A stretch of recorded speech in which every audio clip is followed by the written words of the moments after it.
try! I'm absolutely delighted to be sitting alongside Raelene Castle, who I can announce today as the new Chief Executive Officer of Rugby Australia.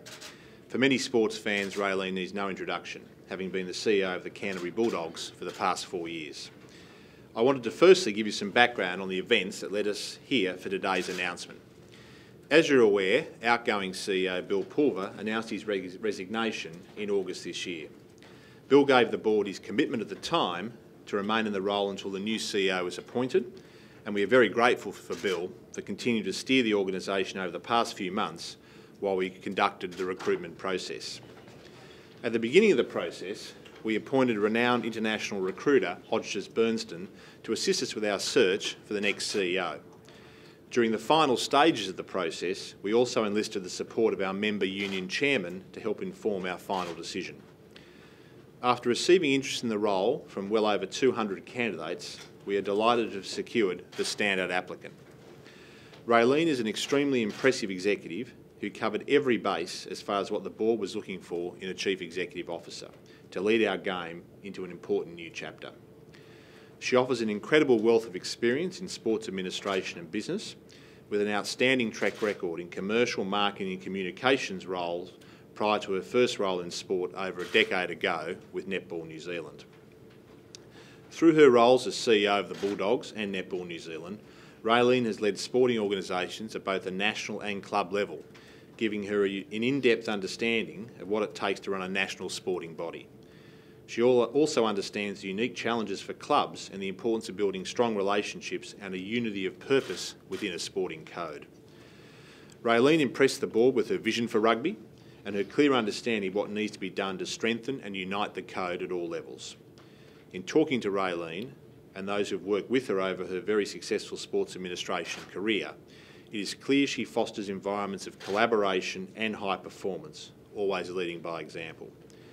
Raelene will bring a fresh set of eyes to the challenges and opportunities at Rugby Australia, bringing to us the learnings from other codes. On behalf of the Rugby Australia Board, I'd like to conclude by sharing our excitement for what the future holds for rugby in Australia, with Raelene leading our game into an era of vital importance. And I'd now like to invite Raelene to say a few words before we take some questions. Thank you very much, Cameron, for that introduction, and thank you very much for all turning up today. And it's nice to see some familiar faces in the media here, and I'm sure that I'll be building some relations with some of the new media. I'm very honoured to have been offered the position of Chief Executive of Rugby Australia, and I really look forward to working with everyone across rugby. Rugby has played a very significant role in my sporting experiences of over 30 years, and I have enormous respect for everything that rugby union has achieved, both domestically and internationally. And I know that working together, we can make the code even stronger. I bring to the code my experience, as Cameron said, working both in the head office role at Netball New Zealand, but also in the role of the Bulldogs. And I think that combination of actually understanding what it takes to build those relationships and understand the tension required to make sure we drive the sport forward is hugely important. And this for me was a role that I was so excited about applying for, and I can see that it presents some enormous opportunities. I'll bring to the code my experience in commercial marketing and sports administration, and I think that's really important because the nuances of sports administration are important when you're doing a role like this, and really looking forward to engaging with fans right across Australia.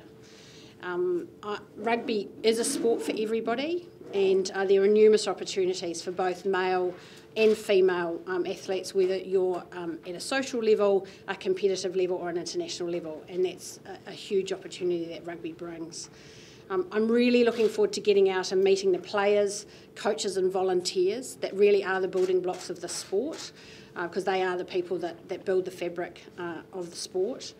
I have met briefly with Michael Cheika, and I'm looking forward to building a strong working relationship with him, and I'm also looking forward to working with Andy Friend and Tim Walsh from the men's and women's sevens teams, and also recognising that we will be announcing a new Wallaroos coach in the new year.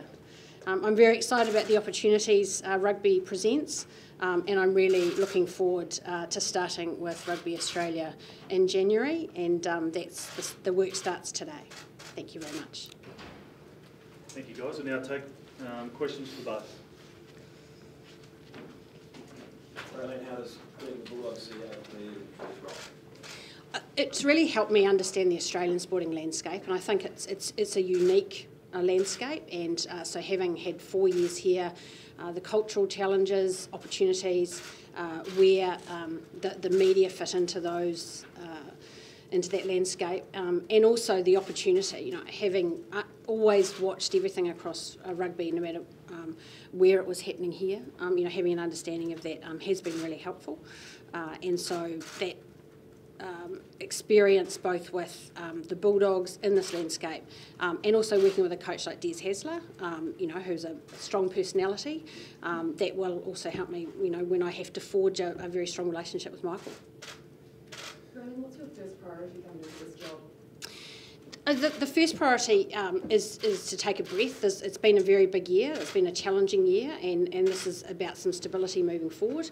But it's about building the relationships, so building strong relationships with the states and the franchises, and making sure we recognise that rugby is an important game right across the country, and getting out and about and meeting some of the rugby people in the rugby community. Is this quite a daunting challenge? Yeah, I have used that word daunting, but I would prefer to use exciting, because I think it genuinely is an exciting sport that has an international landscape that no other sport in this country has, and so the combination of it being nationwide and an international pathway is a genuine strength, and we need to make sure we're maximising that opportunity. Raelene, where do you see rugby union fitting into the crowded sporting landscape at the moment, especially having spent those 4 years in rugby league? Well, I think it holds the unique space, and just in that answering there, I think it offers something that AFL and NRL can't offer, and that is a genuine international and regular international platform and opportunity for athletes to travel internationally, to perform on the world stage, and that's something that we need to maximise, make sure that we're not only commercialising that, but we're also promoting it as an athlete pathway. As a proud New Zealander, and when the Bledisloe Cup was being played, who did you cheer for? Certainly in the past I cheered for the All Blacks.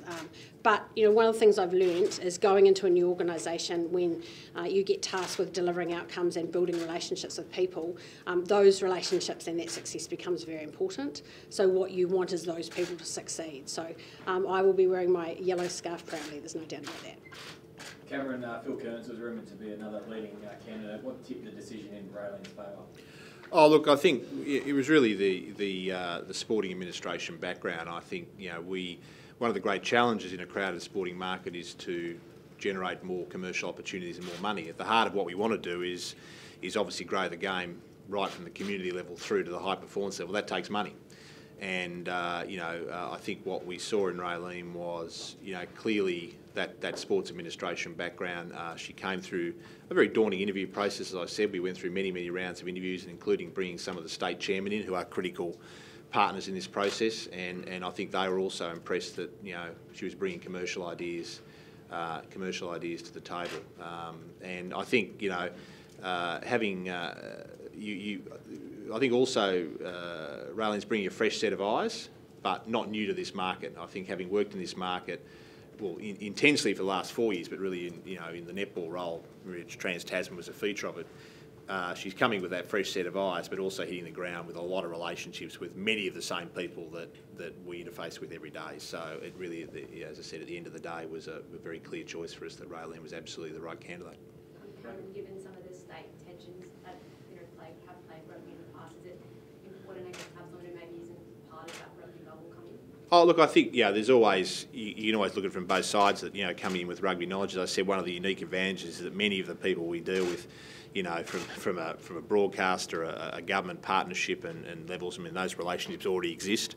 But also, I guess Raelene is a fresh set of eyes without sort of traditional alliances. So that's an opportunity to go out and forge that. That's one of the reasons we brought 4 of the state chairmen into the interview process was to really say, look, the only way rugby goes forward is to go forward together. And so it was a great opportunity for them to come in, but recognise that they were seeing in a candidate like Raelene someone they could forge a relationship, because there were no historical alliances to be concerned about. Rugby's been described as a boys' club. You've broken through now for that. You've entered that boys' club. And talk about that side of things for you in terms of being a woman in obviously a male-dominated sport. Yeah, it's a consideration, and it's interesting the media have an enormous fascination with it. The reality is sport has gender equity in it. There's people from both really delivering, particularly at grassroots level. So I don't think it's an enormous step to have a female chief executive. I'm excited about the opportunity. My experience in rugby league was very strong. I don't expect my experience in rugby union to be any different. Raelene, the Australian public feels disenchanted with rugby union at the moment. How do you regain their support? Yeah, I think the nature of sport is that you have challenging years, and certainly if you think back to the last Rugby World Cup, the Wallabies, were in the final, and everyone seems to have forgotten that quite quickly. It was a tough year last year, no one's hiding from that, but what doesn't kill you makes you stronger, and those opportunities are learning opportunities. We have to make sure we take them and move forward, and as Cameron said, that relationship with the states to make sure that we all come together is hugely important. Would you like to see the game grow from its traditional roots and private schools and that perceived culture? Well, I think all businesses have to look at diversifying and making sure we're maximising the opportunities, because we need strong growth in our pathways. We need young people choosing to play the sport, and it's not just men, it's women. We have a fantastic Olympic pathway for our women's athlete in sevens, and that female market's really hot with the launch of lots of new female competitions. So we know that we're in a race and we have to be a sport of choice, and that's how we look after our athletes, how we develop them, and how we attract them to our shop front of the Wallabies is really important.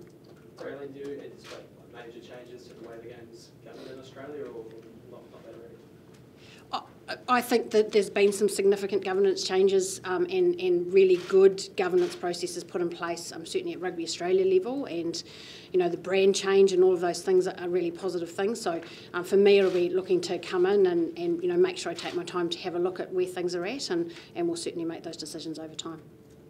Raelene, you've mentioned a lot of about the international opportunities that rugby provides. Have you thought much about the Super Rugby competition? Because that's sort of where the interest is dwindling as well. I think that's a challenge that SANZAAR recognise, and that we all need to be looking at that as in a competitive sports market. How do we make those games competitive? The depth issue, I think, will change now with going to 4 teams, so that means we'll have 4 teams that are more competitive. At the end of the day, everyone loves winning, and that's what we want to see. We need Super Rugby to be strong. I'll be working closely with the CEOs and those franchises to make sure we can all bring our collective thoughts together to make sure they're as successful as possible, be it on the field or also attracting members and engaging, making those events something that people want to attend. Raelene, how important is the growth of the women's game in Australia? It is important. We equal opportunity. We need to make sure we've got a genuine pathway into an Olympic gold medal, which we showed by winning that. It's attractive, as I said. There's a sevens competition which allows female athletes to not only earn a living but also travel the world. That's exciting. It's great to see what's happening for women in the sport in the landscape of Australia, and rugby have led that for a long time. So we're going to make sure that we keep presenting those opportunities. Raelene, are you likely to have a meeting with Andrew Forrest at any point? He's been obviously quite involved in rugby in the last 12 months.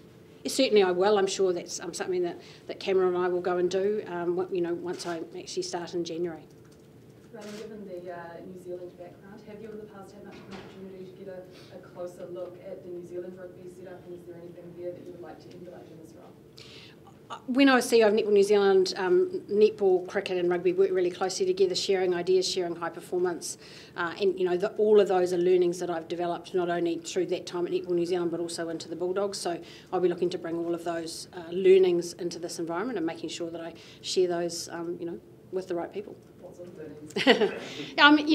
When it's an unusual sometimes being a CEO of a national sporting body, because you do need to have an understanding of that high performance platform, with the greatest respect to Michael Checker and his program, but you need to be able to ask the right questions. I think that's the important piece, and equally deliver on the commercial side. So those things are the 2 challenges that you face, and that's what I'll be concentrating on. Dominic, you did a review of the New Zealand Rugby League World Cup performance before you start in this role? Yeah, that will be finished before I start here, yes. Cameron, what do you think Bill Ball's defining legacy will be? He's obviously overseen a pretty tough period.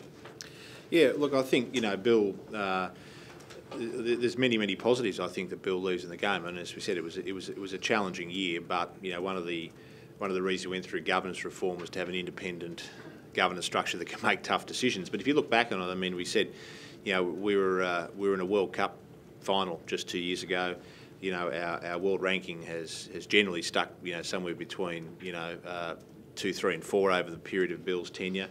He's launched the NRC, which is, you know, a platform that's building and had its most successful year this year. And bear in mind that its counterpart competitions in New Zealand and South Africa have been going for a century. So the fact that we're 4 years into that, I think, is very positive. I think the work with the AOC to get rugby as an Olympic sport for both men and women, and then taking that right through to see our men in Rio, but also our women win a gold.